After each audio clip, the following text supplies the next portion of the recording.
Escuché la grabación. Escuché la grabación de la última reunión que hablamos del tema de Primera Pedro, que no pude estar. Habíamos terminado en Primera Pedro capítulo 2, verso 8. Creo que dijo Esteban ahí en la grabación que hacían falta algunas hojitas del bosquejo, así que yo imprimí unas más. No sé si alguno no tiene. Hay un par. Capaz que alguno la tiene en la casa y otros quizás nunca le dieron. No hay para todos. Hay unas poquitas porque me pareció que a algunos le faltaban. Fíjense, hagamos un pequeño repaso del contenido que hemos visto en Primera Pedro. El miércoles pasado tuvimos la visita de Emilio Cárdenas. Una linda visita, un mensaje muy lindo, e interrumpimos el tema de Primera Pedro y ahora volveríamos a tomar a continuar con dos versículos más que nos quedan. Fíjense, si usted tiene el bosquejo más o menos enfrente, está dividido más o menos grande en cuatro partes, que son la introducción. Al principio dice la existencia cristiana, el título número 2. Las obligaciones cristianas, que empezaría a partir del capítulo 2, verso 11. Y finalmente la conclusión. Claro que es, digamos, un bosquejo más o menos general, hay temas que se solapan, pero un poco hemos visto cómo escribe Pedro, perdón, y habla algunas cosas en el primer bloque de la existencia cristiana, la nueva vida que tenemos en Cristo, desde la esperanza futura, el gozo presente y mirando también al pasado, un llamado a la santidad, eso sería el 2b, ¿no? El llamado a la santidad. Claro que algunos temas se van mezclando todo a lo largo de la carta, pero más o menos las secciones tratan sobre eso. Y la nueva existencia como escogidos o elegidos de Dios, eso fue parte del tema que tocó Esteban hace 2 semanas. La piedra escogida como piedra principal, fundamental y también como cúspide del edificio espiritual. Y hoy nos tocaría como los versículos 9 y 10 del capítulo 2 como pueblo de Dios. Fíjense que en la segunda, en la parte 3, que es las obligaciones cristianas, hay 6 títulos, desde la A hasta la F. Fíjense que el B, el D y el F dice bajo persecución, porque el tema del sufrimiento es como que un tema que va siendo recurrente, entonces, aunque el contenido es un poco distinto, hay varias partes en las cuales se habla del sufrimiento del creyente, de manera especial en el capítulo 3:13 en adelante y en el 4:12 se habla bastante del sufrimiento del creyente, bueno, y al final un poco también. Entonces esto nos ayuda a ver un poco el contexto en el cual está escribiendo Pedro a personas que tienen sufrimiento, a creyentes. Recordemos, digamos que era, dice en el verso 1 y 2 del capítulo 1, que habla de algunos hermanos que estaban en varias regiones o provincias romanas que él menciona, y desde la perspectiva de que somos peregrinos y extranjeros, estamos en un caminar, tenemos para vivir en esta vida tal vez muchos años, pero no deja de ser un pequeño periodo dentro de la eternidad a la que el Señor nos ha llamado. Entonces, en cuanto nosotros vinimos a Cristo, nos hemos convertido en peregrinos. Nuestra ciudadanía, nuestra esperanza, nuestro destino final y sobre todo la mayor parte de nuestro tiempo, porque va a ser desde que seamos arrebatados por el Señor nos llama en su presencia, hasta después la venida del Señor, todo el tiempo del milenio, y después la eternidad vamos a estar con el Señor. Entonces lo que vivimos ahora ha sido el comienzo de lo mejor.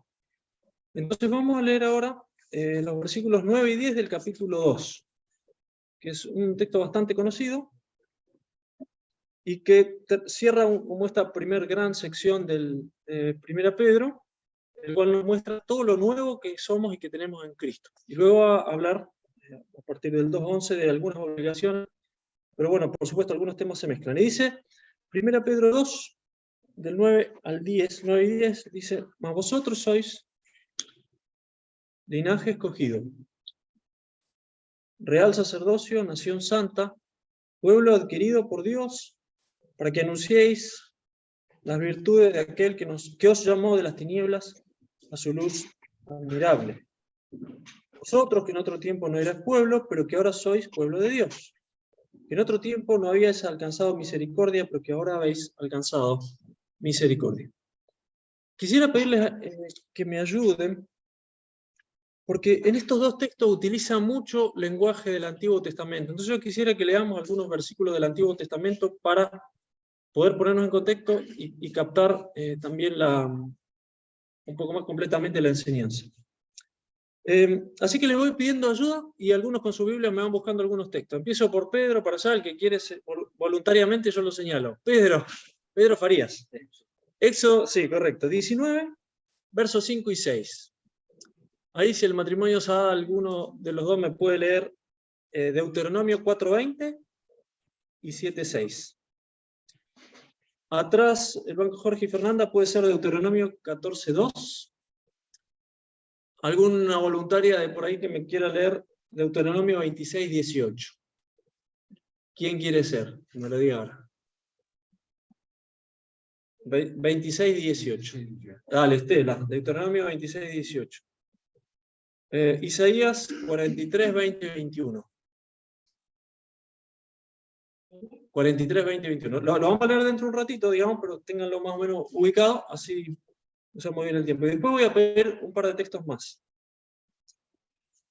Isaías 43, versos 20 y 21.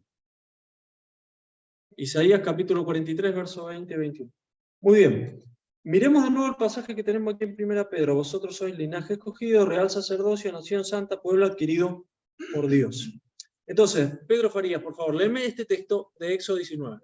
Ahora pues, si lleguéis oído a mi voz y guardéis mi pacto, vosotros seréis mi especial tesoro sobre todos los pueblos, porque mía es toda la tierra. Versículo 6, y vosotros me seréis un reino del sacerdote y gente santa. Estas son las palabras que dirás a los hijos de Israel.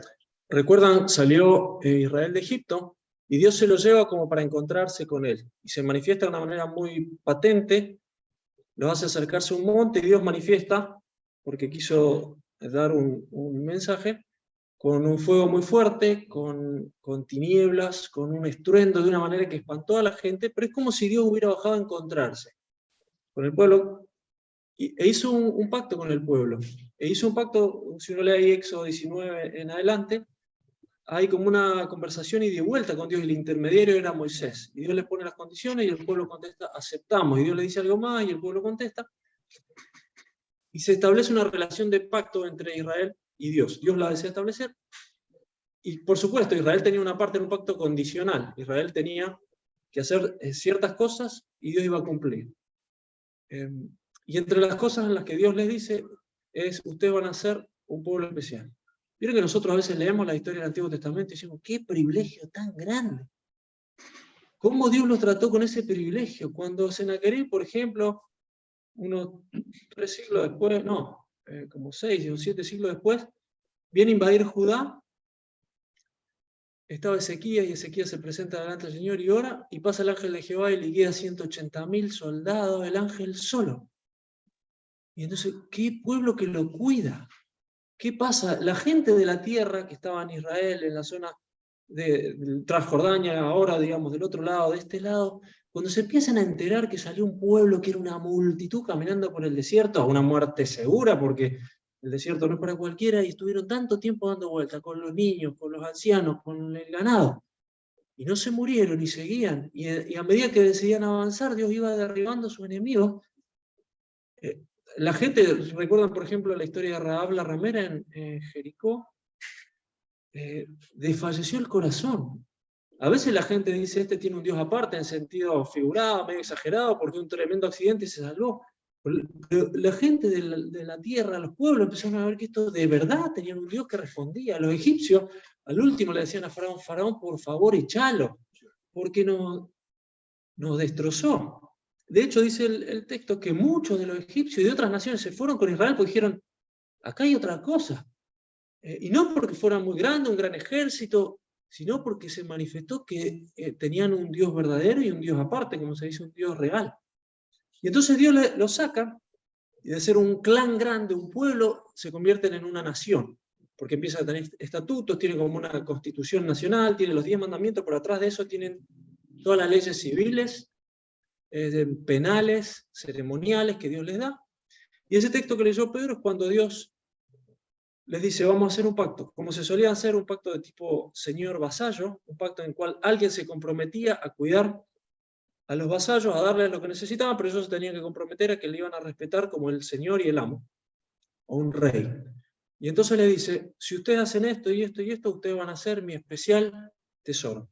Y le dice también, me van a hacer un reino de sacerdotes, porque además de tener un sacerdocio interno, que era el sacerdocio arónico dentro de la tribu de Leví, ellos también tenían la misión de ser una nación sacerdotal para todas las naciones, porque Dios siempre quiso la salvación de todas las personas. De hecho, hasta ese momento Dios había tratado con la humanidad como humanidad. Y muchos habían sido salvos, pero también muchos se perdieron. Y Dios avanza en su trato como en la humanidad. Años después iba a venir la iglesia y el Señor Jesucristo, pero en ese tiempo Dios forma un pueblo de Abraham, de Isaac, de Jacob, lo hace crecer y lo conforma como una nación y le dice, vamos a hacer esto. Ustedes van a ser mi pueblo especial, mi tesoro especial, mi reino de sacerdotes. Y el pueblo dice, está bien, aceptan. Y acá nosotros vemos un eco de un lenguaje similar, pero hecho no con el pueblo de Israel, sino con un montón de gente de naciones diferentes que estaban distribuidas especialmente en esa zona del noreste de Turquía, a la cual Pedro escribe, pero que también Dios lo dejó para la iglesia de todos los tiempos. Muy bien, los voluntarios que siguen me leen Deuteronomio 4:20 y 7:6, por favor. Pero a vosotros que vamos como que son sacados del hombre del hierro, Egipto, para que seáis discípulos de entregar en el siglo. Y el 7:6. Porque tú eres pueblo santo para Jehová tu Dios, Jehová tu Dios te ha escogido para ser un pueblo especial, más que todos los pueblos que están sobre la tierra. Recuerden que Deuteronomio, cuando está hablando, ya pasaron los 38, 40 años, digamos, del desierto. Es otra generación, quedan unos poquitos de la vieja generación. Ahora es la generación nueva, la gran mayoría son jóvenes. Y entonces Moisés vuelve a repetir una cantidad de cosas. A los primeros se los dijo cuando tenía unos 80 años, ahora tiene casi 120 Moisés. Y muchas cosas le vuelve a repetir. Pero fíjense qué parecidas son las palabras a las que usa Pedro acá. Fernanda o Jorge tienen 14:2.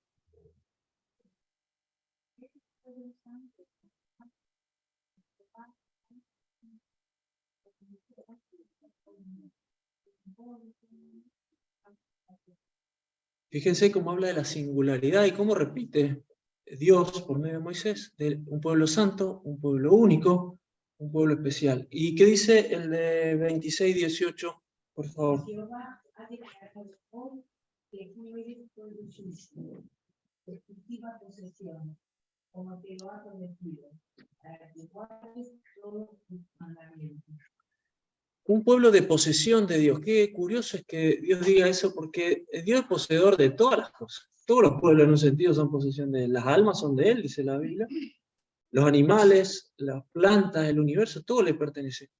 Pero de alguna manera, Dios le dice al pueblo, ustedes van a ser como un tesoro mío, como mi posesión, van a ser mi haber, mi peculio, algo mío particular. Y el de Isaías 43:20-21, ¿qué dice, por favor?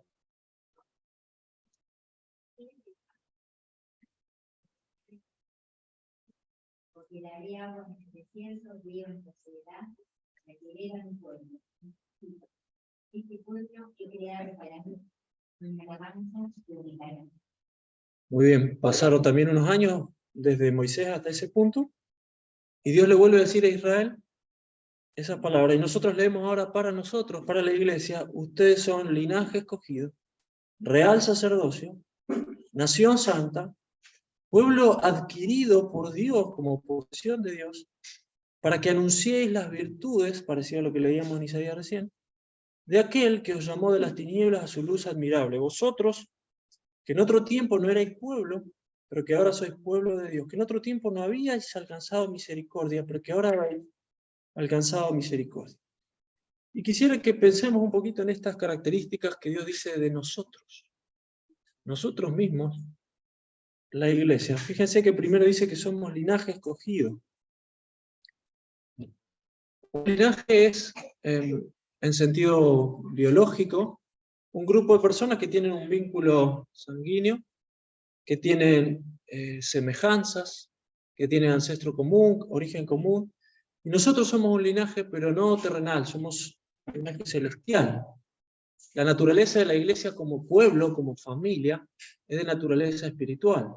En este linaje hay gente de todas las nacionalidades. Y hay algunos omaníes que se van agregando a esta familia. Y nosotros mismos, aunque la mayoría descendamos de españoles e italianos, hay algún que otro árabe o turco, pero en realidad, digamos, pertenecemos a un único linaje celestial del Señor, formados por un vínculo espiritual, por el nuevo nacimiento, porque nos fue implantada la naturaleza del Señor. Nuestra semejanza en el linaje biológico es muchas veces por el color de piel, por los rasgos, por la cultura, por la altura, por varias cosas. Nosotros tenemos las semejanzas de índole espiritual. Nosotros somos una familia y hemos nacido esta familia y nos empezamos a parecer y empezamos a crecer y tenemos una vinculación espiritual. También somos escogidos porque Cristo es el escogido. Cristo es el escogido en los textos que habíamos leído el otro martes, el otro miércoles, era Cristo el elegido de Dios, elegido para hacer cumplir su misión, elegido para derramar y cumplir todo su plan y su propósito. Y nosotros fuimos escogidos en Cristo, como dice Efesios capítulo 1. Y Dios ofrece en el Evangelio su salvación a todas las personas, y todo aquel que entra a la iglesia por medio de la fe pasa a ser el pueblo escogido. Es más, como la tarea de la regeneración es algo que hace el Espíritu Santo, cada persona que ha venido a la fe sabe que Dios le ha traído y que personalmente le ha abierto la puerta. Porque la convicción de pecado, la tarea de regeneración, el iluminar la mente y salvar a una persona, aunque el Evangelio se predica para todos, cada persona es abordada, podríamos decir, por el Espíritu Santo y le toca. Y eso podemos cada uno de nosotros pensar, ¿cuándo fue que el Señor me tocó a mí? Yo a veces pienso que vieron que hay algunos beneficios que otorga, por ejemplo, el Estado, o una empresa, o una promoción que saca un negocio y pone unas reglas, y cualquier persona que va y se acoge a esas reglas puede obtener o el descuento, o el beneficio, incluso a veces, cuando cierto beneficio es destinado, por ejemplo, a personas que tienen necesidad económica o cierta situación, pero hay algún vivo que logra meterse y se encaja en las condiciones del beneficio, obtiene el beneficio aunque no lo necesite. Eso no puede pasar con Dios, que alguien entre al cielo porque encontró la puerta abierta y presentó algo y lo engañó al ángel que estaba en la puerta, y entonces cada persona que viene a la fe y que ha sido regenerado es porque el Espíritu Santo personalmente le abrió la mente, le tocó el corazón y aplicó el Evangelio a cada uno de nosotros. Entonces cada uno de nosotros, si está en Cristo, es porque Dios quería, no a pesar de que Dios no quisiera, pero como Dios puso la regla, no le quedó otra cosa. Cada uno de nosotros ha venido al Señor y ha sido llamado por el Señor, y el corazón ha sido golpeado para venir a la fe, aunque no forzado, porque el Señor quería. Y somos los escogidos del Señor, pero como dice acá, porque Cristo es la piedra escogida y nosotros estamos unidos a Él y pertenecemos a un pueblo escogido. También nos dice ahí el texto que somos real sacerdocio. Yo quisiera gastar un poquito más de tiempo pensando en esto del sacerdocio. Así que yo voy a leer dos textos del Antiguo Testamento. Si quieren me pueden acompañar, porque son muy iluminadores, si no los puedo leer yo. El primero está en Malaquías 2, verso 7. Porque nosotros pensamos en los sacerdotes y qué significa para nosotros un sacerdote. Entonces nosotros vemos cómo la Biblia entiende el sacerdocio. Hay varios sacerdocios en la Biblia. Nosotros vemos que, por ejemplo, Job, en su época, en la época patriarcal, él ofrecía sacrificios por sus hijos. Nosotros vemos que Abraham le dio los diezmos a un hombre que se llamaba Melquisedec, que era un sacerdote. Pero después vemos en la época justamente de Moisés, cuando Dios establece las reglas, que él instituye un sacerdocio que era de orden levítico, y el cabeza del sacerdocio era Aarón, y era un sacerdocio que simplemente correspondía a los que pertenecían a la casta, podríamos decir, sacerdotal, entendámosla bien, porque esa no fue una división en castas establecida por hombres, por motivaciones egoístas, fue algo que Dios estableció, y les dijo, ustedes no van a poder tener territorio propio, pero yo voy a hacer la heredad de ustedes. Entonces tenían privilegios y algunas cosas que no tenían. ¿Qué significa para nosotros hoy el sacerdocio? Entonces, miremos algo que dice la Biblia en Malaquías de lo que era un sacerdote. Malaquías 2:7. Dice, porque los labios del sacerdote han de guardar la sabiduría, y de su boca el pueblo buscará la ley, porque mensajero es de Jehová de los ejércitos. Y en la institución que había en Levítico 10, yo les voy a leer 3 versos que hay en Levítico 10, 9 al 11, dice, y Jehová habló a Aarón, diciendo, tú y tus hijos contigo, que van a ser los sacerdotes, no beberéis vino ni sidra, cuando entréis en el tabernáculo de reunión, para que no muráis. Estatuto perpetuo será para vuestras generaciones. ¿Para qué? Porque esta era la misión que yo tenía, en verso 10. Para poder discernir entre lo profano, entre lo santo y lo profano. Para poder discernir entre lo inmundo y lo limpio. Y para enseñar a los hijos de Israel todos los estatutos que Jehová les ha dicho por medio de Moisés. Entonces el sacerdote tenía estas 2 grandes funciones, o bueno, varias en realidad, reflejadas allí.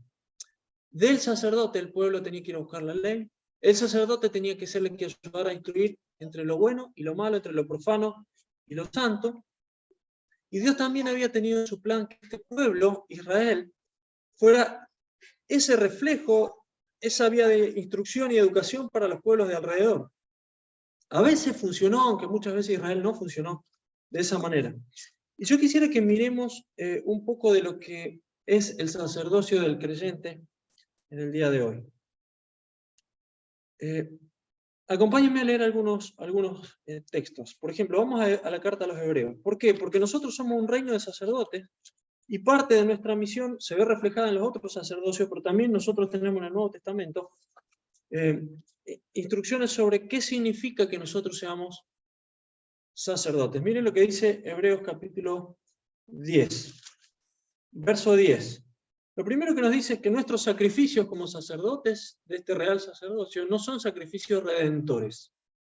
Nosotros no somos sacerdotes que ofrecen sacrificios que sirven para purgar nuestros pecados. Eso no lo podemos hacer, no funcionaría y además no es necesario, porque Cristo hizo ese sacrificio. Hebreos 10:10.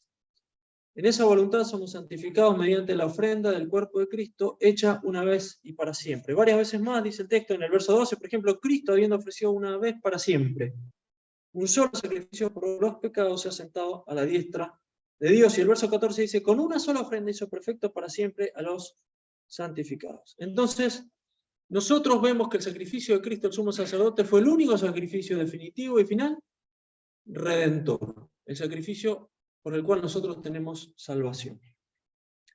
Pero eso no significa que nosotros no tengamos sacrificios que ofrecer. Por ejemplo, 2 páginas más adelante, menciona un tipo de sacrificios que vamos a ver ahora. Quiero que mencionemos 4 sacrificios que nosotros como creyentes ofrecemos. Y el primero está aquí en el verso 13. Los 2 primeros están en el capítulo 13, versos 15 y 16, perdón. El primero es sacrificio de alabanza y de adoración. Así que dice, ofrezcamos siempre a Dios por medio del sacrificio de alabanza, es decir, fruto de labios que confiesen su nombre. Y de hacer bien, y de la ayuda mutua no os olvidéis, porque de tales sacrificios se agrada Dios. Muy bien, tenemos entonces aquí en estos 2 textos los primeros 2 sacrificios que nosotros como sacerdotes ofrecemos. Recapitulemos, no son sacrificios redentores, eso solamente ofreció uno el Señor Jesucristo. También podemos decir que es un sacerdocio universal el que nosotros tenemos, porque todo creyente es en este sentido parte del sacerdocio. Así como decía el texto recién, vosotros sois linaje escogido, también dice sois real sacerdocio. Nosotros pertenecemos al sacerdocio del Señor, todos los creyentes. Incluso en el texto que había comentado Esteban el otro día, 1 Pedro 2, verso 5, dice que nosotros somos todos piedras vivas, como edificados, como si fuéramos uno de los ladrillos del edificio, apoyados sobre la piedra fundamental, pero vivos, no muertos, y también sacerdocio santo. Nosotros todos conformamos el cuerpo sacerdotal y además, como en otra figura, la casa de Dios, el templo. Nosotros somos los que adoramos a Dios y en nosotros habita Dios. Y entonces, como parte de nuestro ministerio sacerdotal, nosotros oficiamos de sacerdotes. ofrecemos sacrificio de alabanza. ¿Qué es la alabanza? ¿Qué es la adoración? ¿Cuándo nosotros adoramos? Yo estuve leyendo, bueno, traje, no sé si me va a dar el tiempo para leer una página de este libro, un libro muy lindo, extenso, quizá lo conocen, de Horacio Alonso, un hermano de Buenos Aires que ya hace unos años que está con el Señor. Se llama El Tabernáculo y el Sacerdocio del Creyente. Recogí algunas de las ideas que pone él acá y tengo aquí algunas frases de él. Por ejemplo, él dice de la oración es cuando nosotros tenemos algún grado de apreciación de lo que es Dios para nosotros. Ahí adoramos. ¿Qué es Dios para nosotros? ¿Qué significa el Señor para mí? Y nosotros podemos cantar la canción que todos cantan, me gusta la música, la sé de memoria, pero puede ser que el corazón esté en otro lugar. Pero cuando uno está expresando lo que ha encontrado en Jesucristo, cuando uno se presenta ante el Señor y hace una valoración de Dios, de su obra, de lo que significa para mí, el corazón está adorando. Y cuanto más uno puede contemplarlo y cuanto más uno penetra, más genuina es la adoración, aunque uno no tenga la capacidad de cantar bien o de componer una letra. El creyente tiene el enorme privilegio de ofrecer sacrificio de alabanza. Y Dios lo recibe. A Dios le importa. ¿Vieron cuando uno escucha una música bien interpretada, la voz de una mujer o de un tenor, que uno queda, qué bien, cómo me gustaría poder hacer eso con la garganta y que mi garganta no suene como otra? Claro. Ahora, desde la presencia del Señor, lo que produce eso es cuando el corazón aprecia a Dios. Lo sopesa, lo contempla, la obra de Cristo y uno expresa lo que tiene.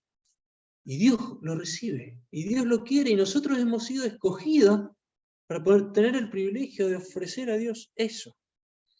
El verso 16 dice otra cosa que es la ofrenda, es hacer el bien y la ayuda mutua. Y es también como nosotros podemos ofrendar. Y la ofrenda también es parte de nuestro sacrificio. Casi siempre uno piensa en la ofrenda como la plata, ¿no? Pero muchas veces la ofrenda es algo que sale de nuestro esfuerzo, que a veces es tiempo, a veces es dinero. Claro, si para uno lo más importante es el dinero, no debería serlo, pero en realidad contra la ambición tenemos que luchar, ¿no? El valor de la ofrenda es en función de lo que a nosotros nos cuesta el sacrificio. Si para nosotros lo costoso es el tiempo, la dedicación, la atención, a veces la carga emocional puede ser una gran ofrenda, pero uno no quiere meterse con eso. Uno no quiere hacer eso, uno está cansado, pero uno lo va a hacer por amor a Dios y a las personas. Y quizás no es plata y dinero. Es que uno metió el corazón en algo que es costoso. Y ahí fue la ofrenda. Pero incluida está también la ofrenda de dinero. Fíjense que utiliza lenguaje cúltico, sacerdotal, Pablo, cuando les dice ahí en Filipenses a los hermanos, a Tesalónica me enviasteis una y otra vez para mis necesidades, o sea, dinero. Y les dice, todo lo he recibido, tengo abundancia, estoy lleno, habiendo recibido de Epafrodito lo que enviasteis. Olor fragante, sacrificio acepto, agradable a Dios. Lenguaje cúltico, lenguaje sacerdotal. Porque era ofrenda, era plata, pero era sacrificio espiritual. Por eso, el Señor dijo de la viuda, esta es la que puso más. Eran 2 monedas. En el arca del templo ni contó, se perdieron, era un vuelto. Pero para Dios eso era el valor más grande. F.F. Bruce dice, creo que Bruce, ¿qué es ofrendar? Es hacer un pago parcial de la deuda de amor que tenemos con el Señor. Eso es ofrendar. Y si va con el corazón, claro, a nosotros no vamos a llegar nunca a saldarla la deuda, pero visto así, tenemos tan deuda con el Señor que entonces lo que nosotros le damos es, digamos, un pago parcial, podríamos decir, de una deuda infinita. Pero nosotros ofrendamos. Y qué maravilloso es que Dios lo vea así y Dios lo reciba así. Un tercer sacrificio que hace el sacerdote, cualquiera de nosotros, es la intercesión. Intercesión es tratar con Dios, pero con relación a otra persona. ¿Qué es interceder? Es venir ante Dios, pero el tema que nos compete en nuestra conversación con Dios es otra persona. Ahí mismo en Hebreos Si usted tiene abierto en el 10, ve que el verso 19 dice: teniendo libertad para entrar en el lugar santísimo por la sangre de Jesucristo, por el camino nuevo y vivo que Él nos abrió. El verso 22 dice: acerquémonos con un corazón sincero. Y en Hebreos 4 dice: acerquémonos pues confiadamente al trono de la gracia para alcanzar misericordia y hallar gracia para el oportuno socorro. El sacerdote puede interceder y ofrecer este sacrificio de intercesión porque el sacerdote tiene acceso. Los sacerdotes tenían acceso restringido de cierta medida. Algunos no podían oficiar de sacerdote por ciertos problemas y limitaciones que los excluían. Por ejemplo, no ser de la familia de Aarón. Algunos por ciertas otras condiciones quedaban excluidos, pero los sacerdotes podían oficiar ciertos sacrificios. Y solo el sumo sacerdote podía ofrecer los sacrificios, el del día de la expiación, que era una vez al año, el día 10 del mes 7, cuando entraba tras el lugar santísimo en una sola ceremonia. Ahora nosotros tenemos acceso al lugar santísimo espiritual, que en realidad el otro era simplemente un reflejo de eso. Recuerden que el templo fue el que reemplazó al tabernáculo, el templo fue destruido en la invasión, el arca que estaba ahí, que le daba sentido al lugar santísimo, se perdió. Para cuando el Señor Jesucristo nació, habían reedificado un segundo templo que comenzó con Zorobabel, que después un pagano como Herodes el Grande lo ayudó a reconstruir. En el año 70, cuando fue invadida Jerusalén y se destruyó definitivamente, y perdieron Jerusalén, el pueblo de Israel, hasta más o menos el año 48 del siglo pasado, que volvieron muchos, pero todavía en el lugar del templo hay otra cosa edificada. Cuando el general, creo que fue Tito, en el año 70 entró. Bueno, en realidad lo habían profanado antes, pero hubo algunos que entraban al lugar santísimo y lo encontraron vacío y se burlaron de eso. Claro, tenía muy poco sentido ahora, pero cuando eso realmente significó lo que significaba, era que Dios había decidido manifestarse ahí. Y lo valioso era que Dios se manifestaba, no tanto el rito, pero por lo que significaba. Ahora, el Señor a nosotros nos ha dado acceso espiritualmente a la presencia de Dios. Entonces, si nosotros de verdad, con el corazón, cerramos la puerta de nuestra habitación, o en un lugar en casa, en un lugar retirado, nos presentamos delante de Dios y nuestro corazón es sincero, nosotros entramos a comulgar, a tener comunión verdadera con Dios, porque el sacerdote tiene acceso. Hay personas que pueden hacer eso a cualquier divinidad, pero la divinidad no existe. Hay personas que sobre una base falsa creen que están adorando a Dios y hacen grandes sacrificios, pero no tienen acceso, porque el único acceso, el único que rasgó el velo, el único que abrió la puerta es el Señor Jesucristo. Nuestro único acceso por medio del sumo sacerdote que nos dio acceso. Pero en Cristo tenemos acceso. Y nosotros entramos a Dios, y la intercesión es cuando entramos a Dios en pro de otras personas. Pablo les decía a los Efesios: orando en todo tiempo, en toda oración y súplica en el Espíritu, y velando en ello con toda perseverancia y súplica por todos los santos y por mí, decía Pablo. Oren, perseveren, háganlo en el poder y en la guía del Espíritu Santo, y también háganlo por mí. Y eso es uno de los sacrificios que el sacerdote de hoy, ustedes y yo, podemos ofrecer, la intercesión. Y es genuina, y es poderosa, si está hecha en fe y en el poder del Espíritu Santo. Y la última que quiero mencionar, me quedan unos 5 minutos, es también la predicación. Y esa es la que menciona especialmente en el texto que leímos hoy. Somos real sacerdocio también para anunciar las virtudes de aquel que nos llamó de las tinieblas a su luz admirable. Esa era parte de la tarea de Israel, era parte de lo que tenían que hacer los sacerdotes, porque de su boca el pueblo iba a buscar la ley, porque muchos incluso de otros pueblos llegaron a la fe, y muchos israelitas, digamos, aunque pertenecían al linaje, también tenían que venir a la fe. Y es el privilegio que Dios nos ha dado a nosotros, que nosotros podamos, como dice Romanos 15, ministrar el Evangelio de Jesucristo. Ahí la palabra que se traduce ministrar en Romanos 15, 16, es una palabra, en griego es hierurgeo, pero que es como ministrar como sacerdote, porque hiereus es sacerdote. Y lo que está, claro, nosotros no tenemos en español esa palabra, pero cuando dice ministrando el Evangelio de Dios para que los gentiles le sean ofrenda agradable, lo que Pablo está diciendo es: esta es parte de mi ministerio sacerdotal también. Anuncio el Evangelio. Y eso es lo que nos dice acá 1 Pedro, que Dios nos ha llamado, entre otras cosas, para que nosotros como sacerdocio, cada uno de nosotros, oficiando el sacerdote, pueda anunciar a Cristo. puedan anunciar las virtudes, la gloria, la magnificencia del que nos sacó de la oscuridad y nos trajo a la luz. Que nosotros nos acercamos, le miramos y nuestra vida empieza a irradiar una luz como la de Él. Nosotros empezamos a ser en nuestro lugar donde estamos aquello que Israel había sido llamado para ser como un pueblo tan singular. Empezar a irradiar la luz a un mundo en oscuridad. Y Dios nos ha hecho eso a nosotros. Un sacerdocio regio, o sea, de calidad de rey. Un reino de sacerdotes, una nación santa, separada, singular, apartada. Un pueblo adquirido. A Dios le pertenece todo, pero de alguna manera, para poder poseernos de la manera en la que nos posee, Él tenía que pagar un precio. El precio fue la sangre de Cristo. Claro, no se lo pagó a Satanás, no se lo pagó a nadie, era la justicia propia de Dios la que demandaba eso.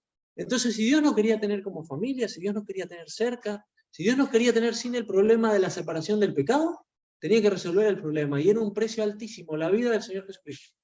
Pero el Señor se levantó de su trono, vino y murió y ofreció su vida. Y Dios se hizo cargo del precio. Y hoy nosotros somos el pueblo comprado, creado, pero también comprado por Dios. Terminemos leyendo un texto más del Antiguo Testamento. Acompáñenme y terminamos con esto en Oseas, capítulo 1. Porque en Oseas, capítulo 1, están las palabras de las cuales Pedro hace eco en el otro versículo que vamos a leer, que ya leímos, que es el verso 10. En Oseas, capítulo 1, el verso 6, Dios le está diciendo, vieron que Oseas su propia vida fue un testimonio. O sea, Dios le dijo a Oseas que se casó con una mujer que sabía que era una mujer de mala vida, que ejercía la prostitución, y que después le iba a tener hijos y que iba a ser un desastre y que también le iba a ser infiel a él. Entonces le dice en el verso 6, consiguió la mujer de Oseas otra vez el segundo que tenía, y dio a luz, en este caso, una hija. Y Dios le dice, le va a poner un nombre que el nombre va a ser simbólico. Dice, ponle por nombre Lo-Ruhama. Van a ver que usted en su Biblia tiene un llamadito que ahí abajo dice, eso significa no compadecida. Lo-Ruhama. Porque no me compadeceré más de la casa de Israel, sino que lo quité del todo.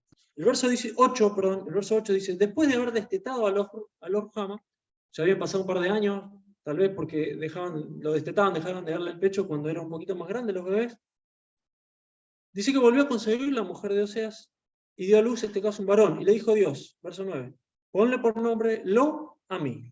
La llamadita dice, no, pueblo mío, porque vosotros no sois mi pueblo, ni yo seré vuestro Dios. El mismo pueblo, la misma nación a la que Dios le había dicho, 5 siglos atrás más o menos, 6, que iban a ser su pueblo, fueron desobedientes, rechazaron, tercos, y Dios le dijo, ahora ustedes van a ser los no compadecidos porque violaron las condiciones del pacto. Ustedes van a ser los no mi pueblo.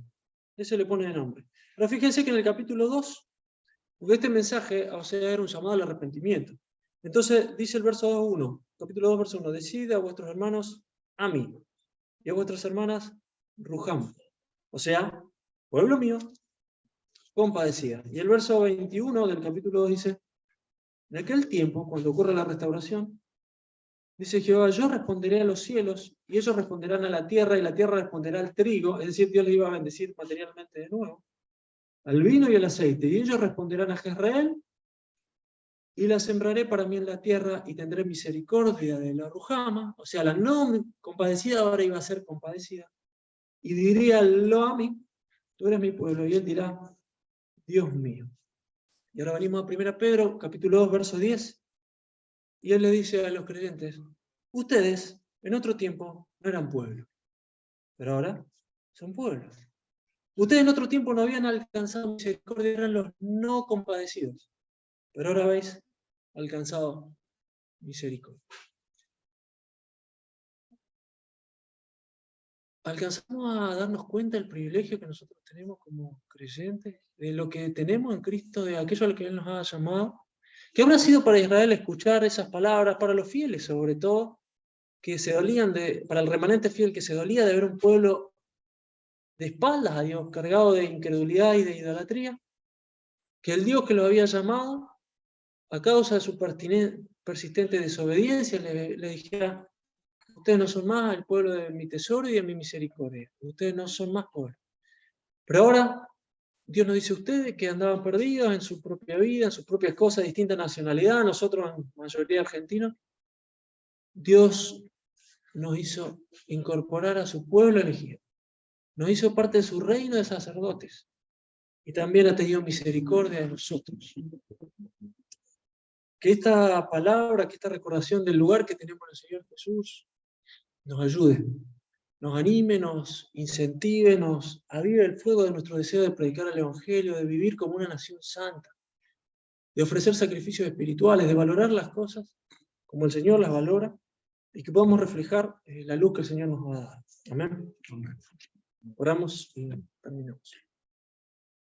Nuestro Padre y Señor, te agradecemos poder meditar en estas palabras, ver, Señor, la calificación, la descripción de nuestro currículum, nuestra calidad de sacerdotes, no porque nosotros podamos hacer algo, por un mérito que haya en nosotros, es porque hemos sido investidos de un privilegio intransferible, tan grande, insuperable, de ser parte de tu pueblo, de ser a los que nos has dado esta misión tan grande de anunciar tu evangelio, de vivir una vida santa, de mostrar cómo a pesar de nuestra debilidad, nuestros vicios, defectos personales, tu espíritu nos va cambiando, nos va mejorando, haciendo crecer, y mostramos cada vez más cómo pertenecemos al pueblo de Dios, cómo vive una nación santa, una gente comprada por Dios, escogida, y que desea amar a un mundo que le rechaza,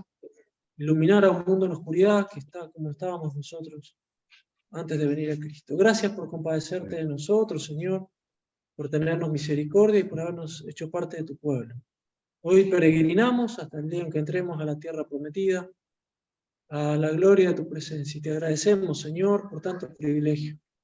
Y te imploramos, te suplicamos, Señor, que nos ayudes a vivir la vida de la manera en que tú deseas, como un pueblo especial que te honra, que te ama, que te sirve.